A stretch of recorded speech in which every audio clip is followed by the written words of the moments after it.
বিদেশ গেলি, 20 দিন যাইতে না যাইতে চলে আইলি, ঘটনা কি? কথা কস না কেন? বন্ধুরে, বৈশা বৈশা সেটাই ভাবতেছি, এই 15-20 দিনের মধ্যে 15-20 লাখ টাকা আমি শেষ করে ফেলাম। এই টাকাটা তো আমরা একদিনে কামাইতে পারি না। কি কস?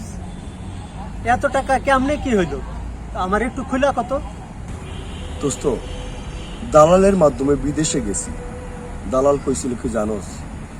অফিস সহকারী চাকরি, খুব ভালো চাকরি, ভালো বেতন, থাকা খাওয়া খুব ভালো। কিন্তু গিয়া দেখি 15 জন এক রুমে, ঘুমানোর জায়গা নাই, বাথরুমের জায়গা নাই, গোসলের জায়গা নেই, কোনো জায়গা নেই। জানোস, চাকরি হয় না 1 দিন 2 দিন 3 দিন, কয়দিন আর কষ্ট করা যায়? এইভাবে তো কষ্ট কখনো করি নাই। এর লেগে বন্ধু আশা করছি। বন্ধু, আমি কিন্তু ভালো কাজ করছি। ওই দালালও আমার কইছিল ভালো একটা ভিসা আছে, বুঝছস? আমি যাই নাই, ডাইরেক্ট না কইয়া দিছি। দোস্ত, অনেক চিন্তায় আছি। মায়ের সুদে সমিতিতে 5 লাখ টাকা উড়ে দিচ্ছি। এই টাকার সুদ আসল কেমনি যে পরিশোধ করুন জানি না রে। সে তো অনেক টাকা, দিবি কিভাবে? এই জন্য ওই দালালের খপ্পরে পড়তে নেই, বুঝলি?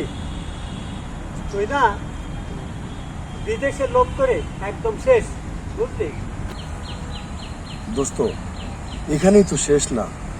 আমার গ্রামে কিছু জমি আছিল, ওই জমিগুলো বিক্রি করে ফেলাইছি। জানোস, দালালের পাল্লায় পড়া সব শেষ। আমার এখন ঘুম নাই, আমি খাই না, কি যে করুম জানোস? তবে একটা কথা কি জানোস, কেউ যেন দালালের পাল্লায় পড়ে বিদেশে না যায়। ওর জীবন শেষ, টাকা শেষ, সব শেষ হয়ে যাবো। ওর রাস্তার ভিখারি হয়ে যাবো, যেটা আমি হয়েছি বন্ধু। চল চা খাই, চল। না দোস্ত, আমি চা মা খাবো না, তুই যা। আরে অত চিন্তা করিস না, আল্লাহ একটা ব্যবস্থা করবে। চল যাই। তুই যা তো বন্ধু, যা, ভালো লাগছে, তুই যা। তা ঠিক আছে।